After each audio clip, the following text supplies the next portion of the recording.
folks, I apologize for the previous edition of this video. I got sidetracked by a project that I'm working on at the house on a repair. Anyway, the next time someone tells you how well respected the United States is around the world, particularly since Donald Trump took office, I want you to bring to mind this particular video of Nikki Haley addressing the UN and trying to go gangster on them and telling them that if they don't vote the way that the United States wants them to vote, that there will be economic ramifications, such as pulling funding from the UN and also not providing aid to any country that votes against them.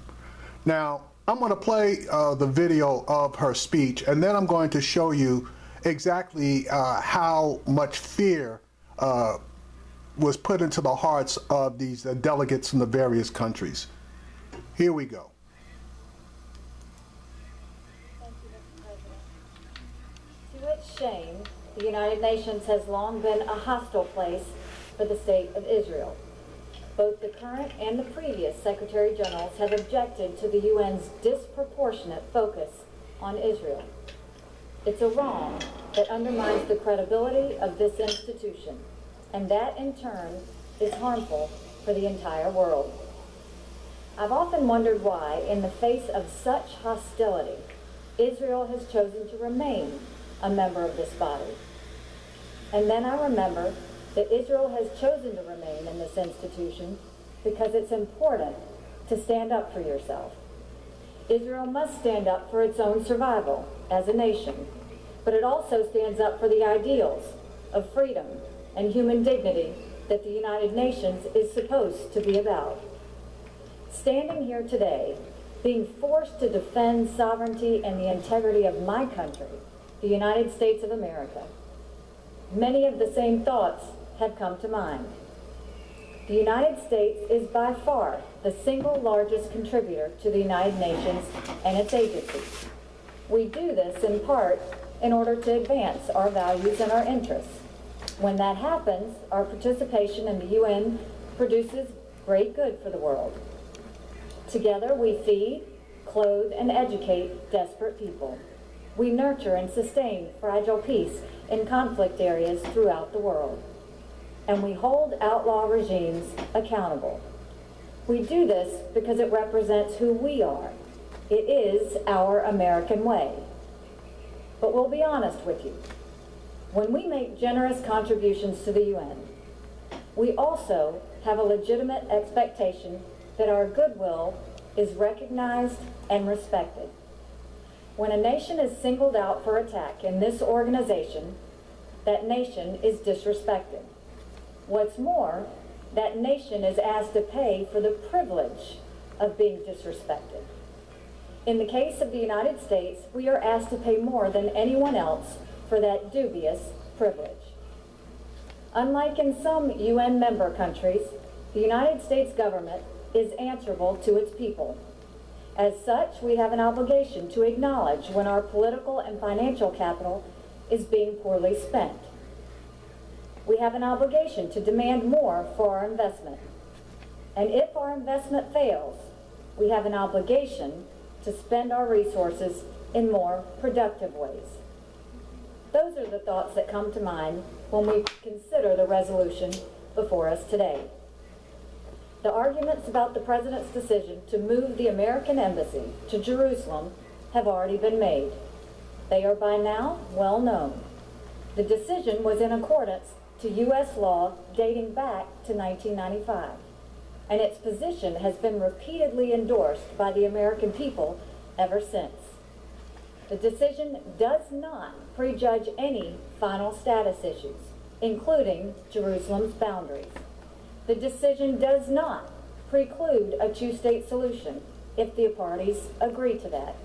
The decision does nothing to harm peace efforts. Rather, the President's decision reflects the will of the American people and our right as a nation to choose the location of our embassy. There is no need to describe it further. Instead, there is a larger point to make. The United States will remember this day in which it was singled out for attack in the General Assembly for the very act of exercising our right as a sovereign nation. We will remember it when we are called upon to once again make the world's largest contribution to the United Nations. And we will remember it when so many countries come calling on us, as they so often do, to pay even more and to use our influence for their benefit. America will put our embassy in Jerusalem. That is what the American people want us to do. And it is the right thing to do. No vote in the United Nations will make any difference on that. But this vote will make a difference on how Americans look at the UN and on how we look at countries who disrespect us in the UN. And this vote will be remembered. Thank you. Now, this woman had the nerve to talk about sovereign rights. I refer her to the recently passed tax bill, quote unquote, that was supposed to be targeting the middle class. She claimed that America, or the citizens actually, are all for the naming of Jerusalem as the capital of Israel. That's not really true. And basically, you got a couple of bodies that were pushing for the administration to actually come out and name Jerusalem as the capital of Israel.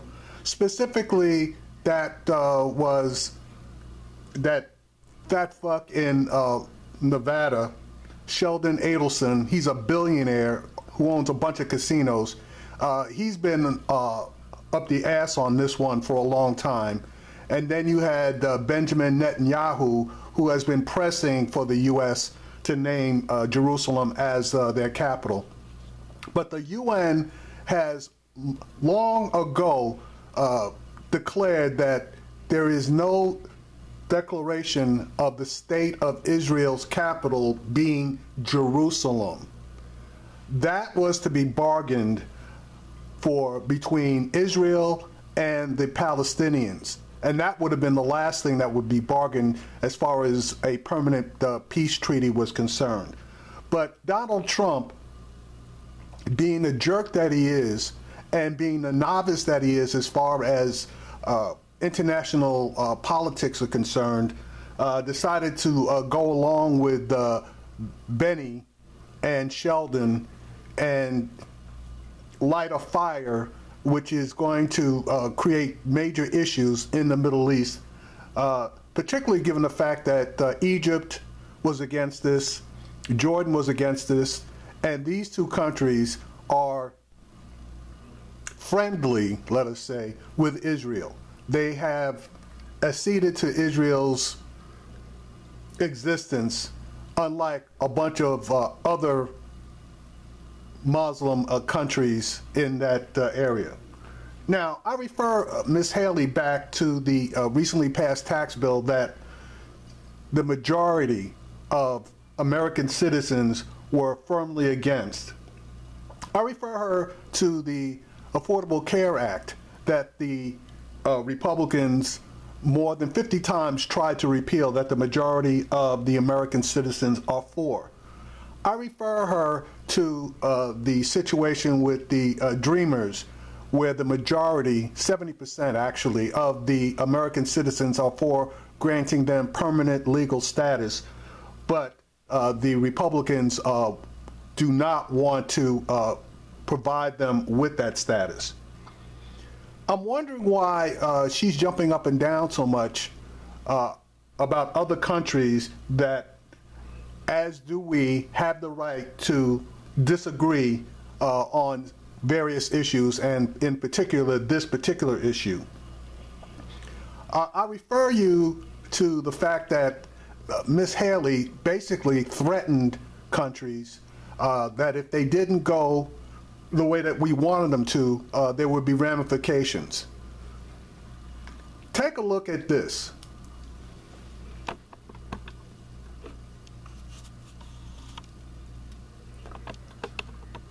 This is the actual vote that was taken in the UN on a non-binding resolution.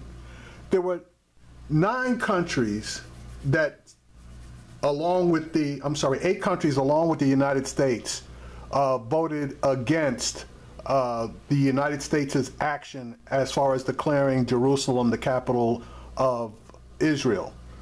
Those countries were Guatemala, Honduras, Israel, obviously, Marshall Islands, Micronesia, Nauru, Palau, Togo, Tonga, and obviously the United States. You had 128 countries that were in favor of the resolution against the United States. There were 35 abstentions, principal of which were Mexico and Canada, and obviously with their proximity to us and the relationship that they have, you can understand them abstaining. But major countries that we have relationships with voted against us, specifically Germany, France, the United Kingdom, Saudi Arabia, Jordan, Egypt, among others. So apparently, the threat that Ms. Haley made looks like it fell on pretty much deaf ears. Now, our illustrious number 45 has stated that the United States is now being respected more than ever. I tend to disagree with that, and I refer you back to the 8 years of the Obama administration when, even in difficult votes, there was never a vote of this magnitude against the United States. So apparently, a black man is much more respected in the world than a white man, specifically President Obama, i.e., the black man, and Donald Trump, i.e., the white man. This may be one of the few times in history where a black man gets more respect than a white man. Folks, hopefully 18 and 20 are going to bring a change. But Ms. Haley, going gangster doesn't look like it worked. And that party that you're throwing on January 9th is going to be pretty empty, given the fact that only 9 countries that voted with you are going to attend, I'm assuming, and you've also issued invitations to the 35 countries that abstained. Going to be missing a bunch of our major allies. But I guess that's no surprise, because Germany has already indicated that they're going their own way, both now and in the future, even after Trump is out of office. Great Britain is all pissed off, and France is giving you the side eye.